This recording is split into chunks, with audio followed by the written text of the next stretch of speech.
Audio books by কেয়া থেকে আজ আপনারা শুনবেন হুমায়ুন আহমেদের লেখা রোদন ভরা এ বসন্ত। আজ থাকছে গল্পটির প্রথম পর্ব। মিরু রাত 12:10 7.5 মিলিগ্রামের একটা ডরমিকাম খেয়েছে। এখন বাজছে 1:25। ঘুমের ওষুধ খাবার পরেও 1 ঘন্টা 15 মিনিট পার হয়েছে। ঘুমের কোনো লক্ষণ দেখা যাচ্ছে না, বরং ঘুম কেটে যাচ্ছে। দেয়াল ঘড়ির সেকেন্ডের কাটার শব্দ কানে আসছে। ঘুমের ওষুধ খাবার পর দেয়াল ঘড়ির শব্দ কানে আসা খারাপ লক্ষণ। তখন ধরে নিতে হবে ঘুম কেটে যাচ্ছে। মিরুর বিরক্তি লাগছে। আজ রাতে তার ঘুম হওয়াটা খুব দরকার। আগামীকাল তার বিয়ে। রাতে এক ফোঁটা ঘুম না হলে বিয়ের দিন তাকে দেখা যাবে উলুম্বেশের মতো। চোখের নিচে লেপ্টে থাকবে কালি, কপালে এবং গালে তেল জমতে থাকবে। চোখ ইঞ্চিখানিক ডেবে যাবে। মিরুর এই এক সমস্যা, এক রাত না ঘুমোলে চোখ ডেবে যায়। চোখের নিচে ঘন কালি পড়ে, কপালে এবং গালে তেলতেলে ভাব চলে আসে। সাবান দিয়ে ঘষলেই তেলতেলে ভাব চলে যায় ঠিকই, কিন্তু 20-25 মিনিট আবার আগের অবস্থা। যে কোনো মূল্যে মিরুকে ঘুমোতে হবে। সে গায়ের চাদর মাথা পর্যন্ত তুলে দিল। মনে মনে বলল, আমি এখন আর কোনো দুশ্চিন্তা করছি না। সে দুশ্চিন্তাহীন জীবনযাপন করছে এরকম ভাব করে পাশ ফিরল। ঠিক করলো আরও আধা ঘন্টা দেখবে, তারপর আরেকটা ডরমিকাম খাবে। তাতেও যদি না হয় আর একটা। দানে দানে 3 দান। মরিয়ম, মরিয়ম। মিরু চাদরের ভেতর থেকে মাথা বের করলো। তার নাম মরিয়ম না, তার নাম ঐন্দ্রিলা। মরিয়ম নাম অনেক আগেই বাতিল হয়েছে, কিন্তু বাবা এখনও মরিয়ম ডাকেন। অন্যরা মরিয়ম ভেঙে মিরু ডাকে। মিরু পর্যন্ত সহ্য করা যায়, কিন্তু 2003 সনে মরিয়ম নাম সহ্য করা যায় না। পুরনো ফ্যাশন ঘুরে ঘুরে আসে। গয়নার জাবদা ডিজাইনগুলো আবার ফিরে এসেছে। একসময় হয়তো মরিয়ম টাইপ নাম রাখা ফ্যাশন হবে, তখন ঐন্দ্রিলা বদলে মরিয়ম রাখা যেতে পারে। এখন মিরুর যীশুখ্রিস্টের মা হওয়ার শখ নেই। সে খাট থেকে নামলো। ঘুম ঘুম ভাব চোখে যাচ্ছিল, খাট থেকে নামতে গিয়ে সবটাই চলে গেল। সে বাবার শোবার ঘরের দরজার সামনে দাঁড়ালো। দরজা ভেতর থেকে বন্ধ। বাবা ডাকছিলে? আফজাল সাহেব গম্ভীর গলায় বললেন। ড্রয়িং রুমের দরজাটা বন্ধ কি না দেখে তারপর ঘুমোতে যা। আমার ধারণা দরজা খোলা। মিরু বলল, বাবা ড্রয়িং রুমের দরজা বন্ধ, আমি নিজে বন্ধ করেছি। আফজাল সাহেব বললেন, তোকে দেখতে বলেছি, তুই দেখে আয়, এত কথার দরকার কি? কথা বলে যে সময় নষ্ট করলি, তার চেয়ে কম সময় দেখে আসা যেত দরজা বন্ধ কি না। মিরু বলল, আমি যাচ্ছি। আফজাল সাহেব বিড়বিড় করে বললেন, সেই পানি খাবি খাবি, তবে ঘোলা করে খাবি। দরজা বন্ধ নাকি খোলা আমাকে জানিয়ে তারপর ঘুমোতে যাবি। তোমাকে জানানোর দরকার কি? এত ব্যাখ্যা তোকে দিতে পারবো না। আমাকে জানাতে বলেছি, আমাকে জানাবি। ড্রয়িং রুমের দরজা খোলা। মিরুর কাছে ব্যাপারটা অস্বাভাবিক লাগছে। তার স্পষ্ট মনে আছে সে নিজে দরজা বন্ধ করেছে। নিশ্চয়ই কাজের ছেলে জিতু মিয়া এর মধ্যে আছে। তার বয়স 9-10-এর বেশি হবে না। এর মধ্যেই সে সিগারেটে টান দেওয়া শুরু করেছে। কাছে গেলেই সিগারেটের গন্ধ পাওয়া যায়। জিতু নিশ্চয়ই দরজা খুলে বাইরে সিগারেট আনতে গিয়েছিল। ফিরে এসে দরজা বন্ধ করতে ভুলে গেছে। মিরু দরজা বন্ধ করে বাবার ঘরের সামনে এসে দাঁড়ালো। শীতল গলায় বলল, বাবা দরজা বন্ধই ছিল, তুমি শুধু শুধু আমাকে পাঠিয়েছ। তুই দরজা খোলা পেয়েছিস না বন্ধ পেয়েছিস? আমি বন্ধ পেয়েছি। বাবা তোমাকে তো আমি বলেছিলাম দরজা বন্ধ, আমি নিজে বন্ধ করেছিলাম। তুমি আমার কথা বিশ্বাস করনি। অন্যকে এত অবিশ্বাস করতে নেই। আফজাল সাহেব চুপ করে রইলেন, জবাব দিলেন না। মিরু ইচ্ছা করে মিথ্যা কথাটা বলল, যাতে তার বাবা কিছুটা হলেও অনুশোচনা ভোগ করেন। অন্তত একবার হলেও মনে হয়, আহারে দরজা তো বন্ধই ছিল, শুধু শুধু মেয়েটাকে ঘুম থেকে তুলেছি। মিথ্যা বলার জন্য মিরুর তেমন খারাপ লাগছে না, বরং ভালো লাগছে। সে গত 1 বছর ধরে ক্রমাগত মিথ্যা বলছে। এখন মনে হচ্ছে মিথ্যা বলাটা তার অভ্যাসে দাঁড়িয়ে গেছে। যেখানে মিথ্যা বলার কোনোই প্রয়োজন নেই সে সেখানেও মিথ্যা বলছে। গত সোমবার সে যাচ্ছিল ইউনিভার্সিটিতে। তার মা জাহেদা বললেন, কোথায় যাচ্ছিস? মিরু বলল, এক বান্ধবীর বাসায় যাচ্ছি। মা বললেন, তোর আজ ক্লাস নেই? মিরু ফুরফুরে গলায় বলল, আছে, ক্লাসে যাব না, বান্ধবীর জন্মদিন, জন্মদিনের পার্টিতে যাব। দিনের বেলা কিসের পার্টি? মিরু রাগী রাগী গলায় বলল, সে যদি দিনে পার্টি দেয় আমি কি করব? তাকে বলবো যে আমি দিনে আসতে পারবো না, আমি আসবো রাত 10টার দিকে, তুই রাতে পার্টি দে। জাহেদা অবাক হয়ে বললেন, ঝগড়া করছিস কেন? মিরু বলল, ঝগড়া করছি না মা, তোমাকে বিষয়টা বোঝাবার চেষ্টা করছি। তোর বান্ধবীর বাসা কোথায়? বাসা কোথায় জানতে চাচ্ছ কেন? এমনি জানতে চাচ্ছি। না, তুমি এমনি জানতে চাচ্ছ না, তুমি সন্দেহ করছো বলে জানতে চাচ্ছ। আমি শুধু শুধু সন্দেহ করব কেন? তুমি সন্দেহ করবে কারণ সন্দেহ করা হলো তোমার অভ্যাস। আমি যে নিঃশ্বাস প্রশ্বাস ফেলি তুমি সেই নিঃশ্বাস প্রশ্বাসকেও সন্দেহ করো। মা, এক কাজ করো তো, চট করে শাড়িটা বদলে একটা ভালো শাড়ি পরো। কেন? মিরু শান্ত গলায় বলল, তুমিও যাবে আমার সঙ্গে, নিজের চোখে জন্মদিনের উৎসব দেখবে, এক পিস কেক খাবে, বারান্দায় গিয়ে এক বোতল কোক খাবে। জাহেদা কাঁদো কাঁদো গলায় বললেন, তুই আমার সঙ্গে এরকম করছিস কেন? কথা বাড়িও না তো মা, চট করে শাড়িটা বদলাও, গত ঈদে হালকা সবুজ রঙের যে শাড়িটা কিনেছিলে সেটা পরো, ওই শাড়িটাতে তোমাকে মানায়। আমি তোমাকে না নিয়ে জন্মদিনের পার্টিতে যাব না, সত্যিই যাব না। জাহেদা কাঁদতে বসলেন। মিরু চলে গেল ইউনিভার্সিটিতে। এই কাজগুলি সে কেন করে নিজেও জানে না। তার চেয়ে বড় কথা, তার একটুও খারাপ লাগে না। গত 1 বছর ধরে বাসার প্রতিটি মানুষকে তার অসহ্য লাগছে। বাজারে ডিনামাইট কিনতে পাওয়া গেলে ডিনামাইট দিয়ে সে তাদের কলাবাগানের এই বাড়ি উড়িয়ে দিত। ডিনামাইট কোথায় পাওয়া যায় মিরু জানে না। আলফ্রেড নোবেল সাহেব বেঁচে থাকলে সে তাকে একটা চিঠি লিখত, স্যার আমাকে কিছু ডিনামাইট পাঠাবেন, আমি খুব কষ্টে আছি। ইতি আপনার বাধ্যগত ঐন্দ্রিলা। আবার বিছানায় ওঠার আগে মিরু বাথরুমে ঢুকে মাথায় পানি ঢালল। মাথার দুপাশে শিরা দপদপ করছে। পানি ঢালার কারণে মাথার দপদপানি না কমে আরও যেন বেড়ে গেল। দেয়াল ঘড়িতে এখন মনে হয় মাইক ফিট করা হয়েছে। হাতুড়ি পেটার মতো শব্দ আসছে, টক টক টক টক। বিয়ের আগের রাতে সব মেয়েরই কি এরকম হয়? আচ্ছা, বাংলাদেশে এমন কি মেয়ে আছে যে বিয়ের আগের রাতে ঘুমের ওষুধ ছাড়া ঘুমোতে পেরেছে? কেউ না পারলেও তার পারা উচিত ছিল। সব মেয়ে আর সে এক না। সব মেয়ের যা হবে তার তা হবে না। তাছাড়া যাকে সে বিয়ে করছে তার সঙ্গে সে 3 বছর ধরে ঘটর ঘটর করেছে। সে অপরিচিত কেউ না। তার প্রতিটি খারাপ অভ্যাস মিরু জানে। তার সবচেয়ে খারাপ অভ্যাস হলো নাক ঝেড়ে সেই হাত শার্টের কোণায় মুছে ফেলা। প্রথমবার দেখে মিরু হতভম্ব। সে চোখ কপালে তুলে বলল, এটা তুমি কি করলে? বার্ষা তার মতোই অবাক হয়ে বলল, কি করলাম? নাক ঝেড়ে হাত শার্টে মুছে ফেললে? কি কুৎসিত! কুৎসিতের কি আছে, সঙ্গে রুমাল নেই। রুমাল নেই কেন? এখন কেউ রুমাল নিয়ে ঘোরে না। তুমি 500 মানুষকে জিজ্ঞেস করে দেখো তাদের কাছে রুমাল আছে কি না, সবাই বলবে নেই। পকেটে রুমাল রাখার ফ্যাশন চলে গেছে। তুমি বলতে চাচ্ছ এখন সবাই নাক ঝেড়ে শার্টে হাত মোছে? আমি বলতে চাচ্ছি যে আমার সঙ্গে রুমাল নেই। মিরু বলল, তুমি কি জানো তোমার দিকে তাকাতেও আমার ঘেন্না লাগছে? বার্ষাত হতাশ গলায় বলল, না জানি না, তোমার দৃষ্টি এত পবিত্র ধারণা ছিল না। এখন আমাকে কি করতে হবে সেটা বলো। আমি কি লাইফ বয় সাবান দিয়ে গোসল করে আসব, নাকি তারকাদের সৌন্দর্য সাবান লাক্স দিয়ে গোসল করব? তোমার সঙ্গে এখানেই আমার সম্পর্ক শেষ। তুমি তোমার বাড়ি যাও, আমি আমার বাড়ি যাচ্ছি। ভেরি গুড, ভুলেও টেলিফোন করবে না। ও কে পবিত্র মহিলা, টেলিফোন করব না। নাকের সর্দি ছেড়ে প্রতিজ্ঞা করছি, আর টেলিফোন না। বার্ষাত প্রতিজ্ঞা রাখতে পারল না। রাখতে পারবে না মিরু জানে। বার্ষাত হচ্ছে এমন একজন যুবক যে কোনো প্রতিজ্ঞা রাখতে পারে না। 24 ঘন্টা পার হবার আগেই টেলিফোন। হ্যালো ঐন্দ্রিলা, একটা বিশেষ খবর দেওয়ার জন্য টেলিফোন করেছি।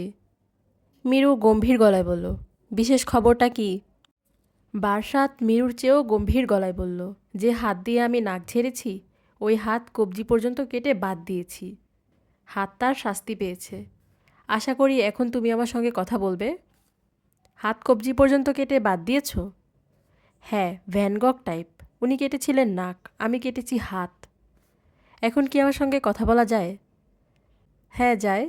তাহলে চলে এসো, তোমাকে সেই সৌরলোকের শ্রেষ্ঠতম ফুচকার দোকানে নিয়ে যাব। রিক্সা নিয়ে আমার মেসে চলে এসো। আজ আমাদের ফুচকা ডে। আধা কেজি করে ফুচকা খেয়ে আজ পেটে অসুখ বাঁধাবই। তোমার কাটা হাতটা কোথায়? কাটা হাত এখনও হাতের সঙ্গে লাগানো আছে। তুমি যেদিন বলবে সেদিন কেটে তোমাকে দিয়ে দিব। জার ভর্তি ফরমালিনে। কাটা হাত প্রিজার্ভ করতে পারবে। তোমার ছেলেমেয়েদের দেখাবে, তারা খুব মজা পাবে। এরকম মানুষের সঙ্গে রাগ করে বেশিক্ষণ থাকা যায় না। বিয়ের পরেও মানুষটার স্বভাব চরিত্র এরকম থাকবে কি না কে জানে। মনে হয় থাকবে না, থাকার কথা না। পুরুষ বদলে যায় স্ত্রীর গায়ের গন্ধে। মিরু চেয়ারে উঠে দাঁড়ালো। দেয়াল ঘড়িটা নামিয়ে পেন্সিল ব্যাটারি খুলে ফেলল। সেকেন্ডের কাটার কটকট শব্দের হাত থেকে মুক্তি। মাথার দপদপানি সামান্য কমেছে। এখন অন্য সমস্যা দেখা দিয়েছে, নিঃশ্বাসে কষ্ট হচ্ছে। টেনশন বেশি হলে মিরুর শ্বাসকষ্ট হয়, তখন ইনহেলার নিতে হয়, ভন্টোলিন ইনহেলার। ডাক্তার বলে দিয়েছেন চেষ্টা করতে হবে ইনহেলার ব্যবহার না করার। একবার অভ্যস্ত হয়ে গেলে মিনিটে মিনিটে ইনহেলার নিতে হবে। মিরু অভ্যস্ত হতে চায় না। অভ্যস্ত হওয়া খুব খারাপ ব্যাপার, কোনো কিছুতেই অভ্যস্ত হওয়া ঠিক না। সে বাসাতের অদ্ভুত ব্যবহারে অভ্যস্ত হয়ে গেছে। বিয়ের পর বাসাত যখন স্বাভাবিক মানুষের মতো আচরণ করবে, তখন নিশ্চয়ই তার মাথায় আকাশ ভেঙে পড়বে। নিঃশ্বাসের কষ্টটা দূর করার জন্য টেনশন কমানো দরকার। আনন্দময় চিন্তা করলে টেনশন কমবে। সেরকম কোনো চিন্তাই মাথায় আসছে না। নিজের বিয়ে নিয়ে কি সে ভাববে? বিয়ে কোনো আনন্দময় ব্যাপার না, মোটামুটিভাবে ভয়ঙ্কর একটা ব্যাপার। নিজের চেনা বিছানা ফেলে একজন পুরুষ মানুষের গায়ের ঘামের গন্ধের মাঝখানে শুয়ে থাকা, ভাবতেই গা গুলায়। বিয়ের খবরটা বাসায় কিভাবে দেবে মিরু এখনও তা নিয়ে ভাবেনি। বাসাত বলেছে প্রথমে একজনকে দিয়ে বাসায় টেলিফোন করাও। সে টেলিফোনে বলবে এইমাত্র খবর এসেছে মিরু রোড অ্যাক্সিডেন্টে মারা গেছে। তার গায়ের উপর দিয়ে 7 টনি একটা ট্রাক চলে গেছে। তার ডেড বডি কোথায় আছে এক্ষুনি আপনাকে জানাচ্ছি। টেলিফোন লাইনটা দয়া করে খোলা রাখবেন। এই বলেই খট করে টেলিফোন রেখে দিতে হবে। বাসায় শুরু হবে কান্নাকাটি। 8 ঘন্টা পর টেলিফোন করে জানাতে হবে সংবাদটা ভুল। আসলে মিরু মারা যায়নি, সে কাজীর অফিসে গিয়ে 3rd ক্লাস টাইপ একটা ছেলেকে বিয়ে করেছে। মৃত্যু সংবাদের পরে এই ধরনের সংবাদে সবাই আনন্দে অভিভূত হবে। বাবা মা দুজনেই গদগদ গলায় বলবেন, যাকে বিয়ে করেছিস তাকে নিয়ে এক্ষুনি বাসায় আয়, তুই যে বেঁচে আছিস এতেই আমরা খুশি। বারসাত বলেছে আমার প্রেসক্রিপশন মতো যদি কাজ করতে পারো তাহলে তুমি কিন্তু তোমার বাবা মার কাছে আমাকে হজম করিয়ে ফেলতে পারবে, হজমই বড়ি লাগবে না। মিরুর ধারণা তা না। সে খুব ভালো করেই জানে বারসাতের তাদের বাড়িতে এন্ট্রি হবে না, কোনোভাবেই না। মিরুদের পরিবারে প্রেম নোংরা ব্যাপার।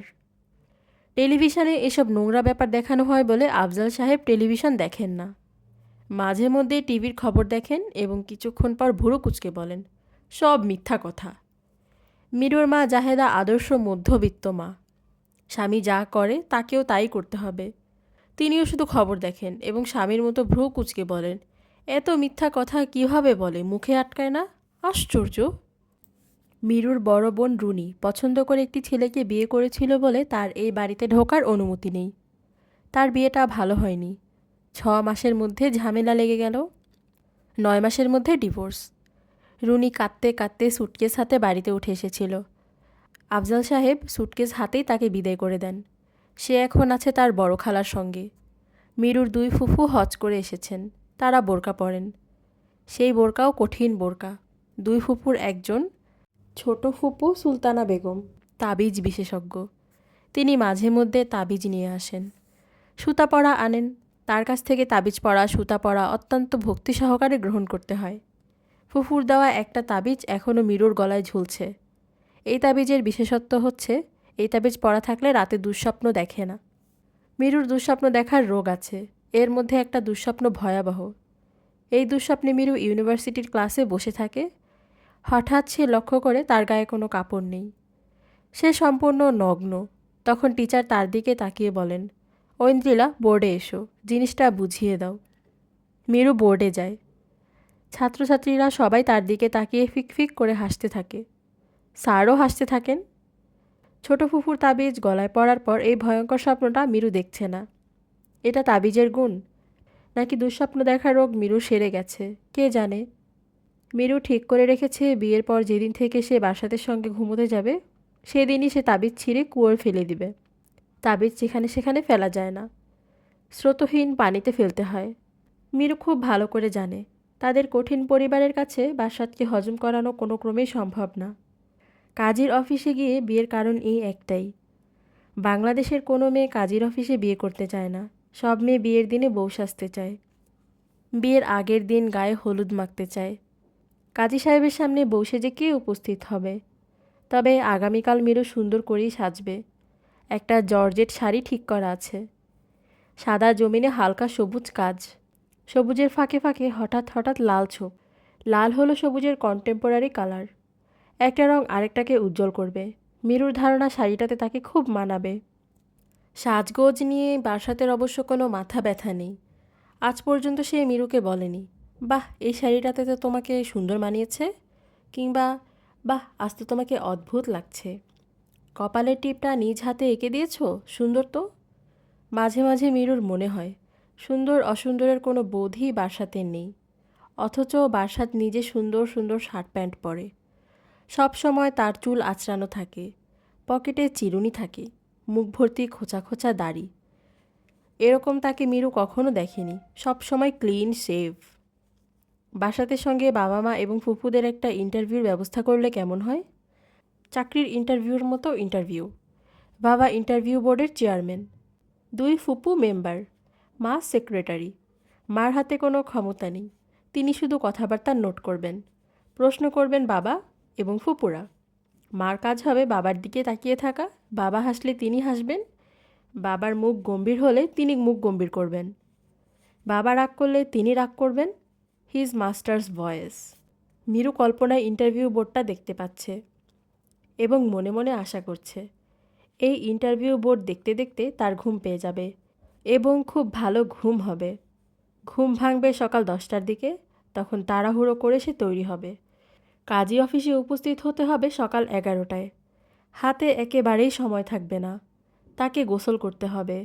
তাদের বাসায় হিটার নেই, গোসলের জন্য পানি গরম করতে হবে।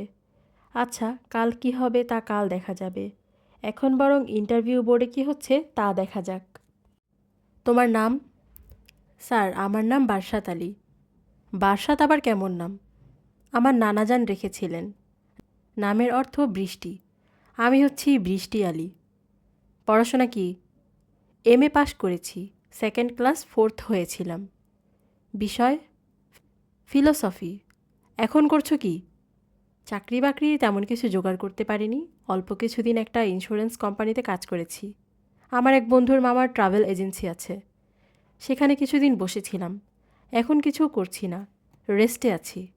দিন চলছে কিভাবে? 3টা টিউশনি করছি, একটা কোচিং সেন্টারের সঙ্গে কথাবার্তা চলছে। বাবা মা জীবিত আছেন? বাবা মারা গেছেন, মা জীবিত আছেন। মা কোথায় থাকেন? আমার 3 বোন, 3জনেরই বিয়ে হয়ে গেছে। মা ভাগাভাগি করে 3জনের সঙ্গে থাকেন, এক এক বোনের সঙ্গে 4 মাস করে ব্যবস্থা। আমি থাকি মেসে। বিয়ে করে স্ত্রীকে নিয়ে কোথায় উঠবে? এই মুহূর্তে স্ত্রীকে নিয়ে ওঠার কোনো জায়গা নেই। ঠিক আছে, তুমি এখন যেতে পারো। চট করে আমাকে বাতিল করে দেবেন না স্যার। আমাকে আরও প্রশ্ন করুন। জেনারেল নলেজ থেকে যা ইচ্ছা জিজ্ঞেস করতে পারেন। জেনারেল নলেজে আমার দখল ভালো। তুমি বিদেয় হও। এক্সট্রা কারিকুলাম অ্যাক্টিভিটিস সম্পর্কেও জিজ্ঞেস করতে পারেন। আমি ভালো ব্যাডমিন্টন খেলতে পারি। রাজশাহী ডিভিশনে পরপর 2 বছর আমি রানার্স আপ ছিলাম।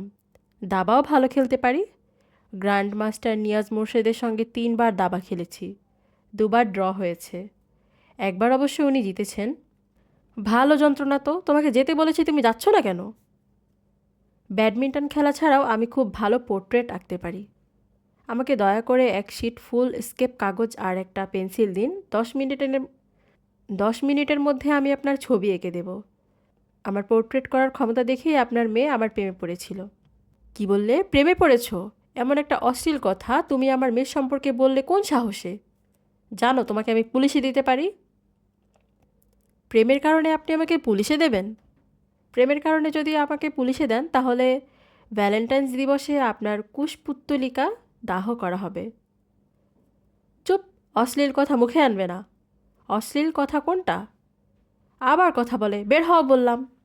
আমাকে ছোট্ট একটা সুযোগ দিন স্যার, একটা 2B পেন্সিল আর 1 শীট কাগজ। আমার আঁকা পোর্ট্রেট দেখার পর আপনার মন অবশ্যই দ্রবীভূত হবে। পেন্সিল না থাকলে বল পয়েন্টই দিন। সবচেয়ে ভালো হতো চারকোল হলে। স্যার 1 টুকরো কয়লা কি জোগাড় করা যায়? মিরু উঠে বসল। ইন্টারভিউ বোর্ডের কথা ভাবতে গিয়ে তার ঘুম পুরোপুরি চলে গেছে। আজ রাতে ঘুম আসবে এরকম মনে হচ্ছে না। ঘুমের চেষ্টা করার কোনো মানে হয় না, বরং এখন গরম 1 কাপ চা বানিয়ে খাওয়া যায়। HBO মুভি চ্যানেলে মুভি দেখা যেতে পারে। অনিদ্রা রোগীদের জন্য মুভি চ্যানেলগুলো খুব ভালো। ইনসোমেনিয়া চ্যানেল চালু করলে চমৎকার হতো। পৃথিবীর সব অনিদ্রা রোগী আগ্রহ করে এই চ্যানেল দেখত। মিরু চা বানিয়ে নিজের শোবার ঘরে চলে এলো। টিভির সামনে বসলো। আফজাল সাহেবের ঘুম খুব পাতলা। টিভি ছাড়লেই তিনি জেগে উঠবেন এবং বিরক্ত গলায় বলবেন, কে? টিভি ছেড়েছে কে? তার চেয়ে বরং চা খেতে খেতে অন্য কিছু ভেবে সময় কাটানো যাক। সুলতানা ফুপুর সঙ্গে কাল্পনিক কথোপকথন। কঠিন ইসলামিক মহিলা হলেও সুলতানা ফুপুকে মিরুর ভালো লাগে, কারণ এই ফুফু বিস্মিত হতে ভালোবাসেন। অতি তুচ্ছ জিনিসেও তিনি বিস্মিত হন। বোরকা পরে বের হবার আগে ঠোঁটে গাঢ় করে লিপস্টিক দেন, চোখে মাস্কারা, রোজ দিয়ে গালে লালচে আভা আনেন। ফুপুর সঙ্গে কাল্পনিক কথাবার্তা শুরু করা যাক। ফুফু এসেছেন। মিরুর হাত ধরে তাকে নিয়ে গেছেন বারান্দায়। গলা নিচু করে তিনি বললেন, এসব কি শুনছি মিরু? কি সর্বনাশ! কি শুনছ ফুপু? কোনো এক বদছেলের সঙ্গে নাকি তোর খাতির হয়েছে? বদছেলে তোমাকে কে বলল? যেসব ছেলে মেয়ের সঙ্গে খাতির করে তারা অবশ্যই বদ। ছেলের সঙ্গে মেয়ের ভাব হবে না? ভাব হবে, বিয়ের পরে হবে। বিয়ের আগে কিসের ভাব? যা শুনছি তা কি সত্যি? কি সর্বনাশ! তুই তওবা কর। তওবা করার মতো কোনো পাপ করিনি ফুপু। বেগানা পুরুষের সঙ্গে ঘুরে বেড়াচ্ছিস, এটা পাপ না? আমার তো এখন সন্দেহ হচ্ছে তোরা গা ঘেঁষাঘেঁষি করে রিকশায় বসেছিস। তোমার সন্দেহ ভুল না ফুপু, আমরা প্রায়ই রিকশায় চড়ি, গায়ের সঙ্গে গা লাগে। যা অজু করে আয়, এক্ষুনি তোকে তওবা করাবো। ছেলেটাকে তোমার পছন্দ হবে, খুব ভালো ছেলে। অচেনা মেয়ের সঙ্গে এক রিকশায় ঘুরে বেড়ায়, সেই ছেলে ভালো? তুই কি পাগল হয়ে গেলি? বাসাতের সঙ্গে 10 মিনিট কথা বললে তুমি পটে যাবে। পটে যাবে? কীরকম কথা? এই ধরনের নোংরা কথা আমার সঙ্গে বলবি না মিরু। তোর মুখে নোংরা কথা মানায় না। নোংরা কথা বললে যে অজু ভেঙে যায়, এটা জানিস? বাসাতকে তুমি 15 মিনিট সময় দাও, তাহলে সে তোমার পোর্ট্রেট করে ফেলবে। সেই পোর্ট্রেট দেখলে তোমার চোখ কপালে উঠে যাবে। পোর্ট্রেট করে ফেলবে মানে কি? পোর্ট্রেট কি? তোমার ছবি এঁকে ফেলবে, এমন সুন্দর যে মনে হবে ক্যামেরায় তোলা। ছবি আঁকা তো খুবই গুনার কাজ। গুনার কাজ না সোয়াবের কাজ আমি জানি না, তবে তার আঁকা ছবি দেখলে তোমার আক্কেল গুডুম হয়ে যাবে। ছবি আঁকা কীভাবে শিখেছে শুনবে? না। আহা শোনো না, বাসাত একদিন গিয়েছে নিউ মার্কেট ফার্মেসি থেকে অ্যাসিডিটির ওষুধ কিনতে। ওর মারাত্মক অ্যাসিডিটি। যাই হোক, ওষুধ কিনতে গিয়ে দেখে ফার্মেসির সামনে এক লোক মেঝেতে বসে ফটোগ্রাফ দেখে দেখে পেন্সিলে ছবি আঁকছে। 1 ফুট বাই 1 ফুট ছবি এঁকে দেয়, 100 টাকা করে নেয়। বাসাত লোকটার পাশে বসে পড়ল, 2 ঘন্টা ছবি আঁকা দেখল। তারপর কাগজের দোকান থেকে কাগজ কিনলো, পেন্সিল কিনলো। মেসে ফিরে নিজের পাসপোর্টের ছবি দেখে একটা ছবি আঁকলো। খুবই সুন্দর হলো ছবিটা। এই তার শুরু। ছেলের ধৈর্য আছে। এটা ধৈর্য না, এর নাম ক্ষমতা। কোনো কিছু করতে হলে শুধু ধৈর্য হয় না, ক্ষমতা লাগে। বাসার ছবি আঁকার ক্ষমতা নিয়ে এসেছে। নিজে বুঝতে পারেনি, তবে সে পোর্ট্রেট ছাড়া আর কিছু করে না। যে পোর্ট্রেট এত ভালো পারে সে সব কিছুই পারবে, অথচ সে করবে না। তার নাকি মানুষের মুখ ছাড়া অন্য কিছু আঁকতে ভালো লাগে না। ফুপু, তাকে দিয়ে তোমার একটা ছবি আঁকাবে? বোরকা পরা ছবি। ফাইজলামি করিস না তো। আচ্ছা ঠিক আছে, ছবি না আঁকালে তার সঙ্গে কিছুক্ষণ কথা বলো। কথা বলাতে তো দোষ নেই। কথা বললে কি হবে? কিছুক্ষণ কথা বললেই তাকে আপন মনে হবে। মনে হবে সে বাইরের কেউ না, ঘরের মানুষ। সে 3টা প্রাইভেট টিউশনি করে। যেসব বাচ্চাদের সে পড়ায় তাদের মায়েদের সঙ্গে ওর খুবই খাতির। মায়েরা তাকে প্রায় খবর দিয়ে নিয়ে যায়, তাকে নিয়ে শপিংয়ে যায়, এটা ওটা কাজ করায়। যে কোনো কাজ তাকে দাও, সে নিখুঁতভাবে করবে। তার এক ছাত্রীর নানির চোখ অপারেশন হবে মাদ্রাজে। বাসাত একা তাকে নিয়ে মাদ্রাজ থেকে চোখ অপারেশন করে চলে এসেছে। মানুষটাকে তোমার এখন কেমন লাগছে ফুপু?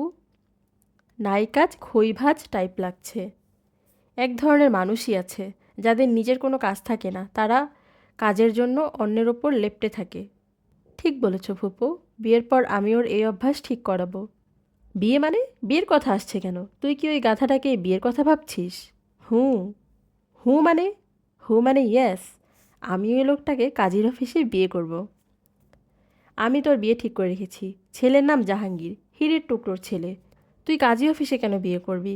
কাজী অফিসে বিয়ে করব কারণ আমি জাহাঙ্গীর সাহেবকে বিয়ে করছি না, অন্য একজনকে বিয়ে করছি।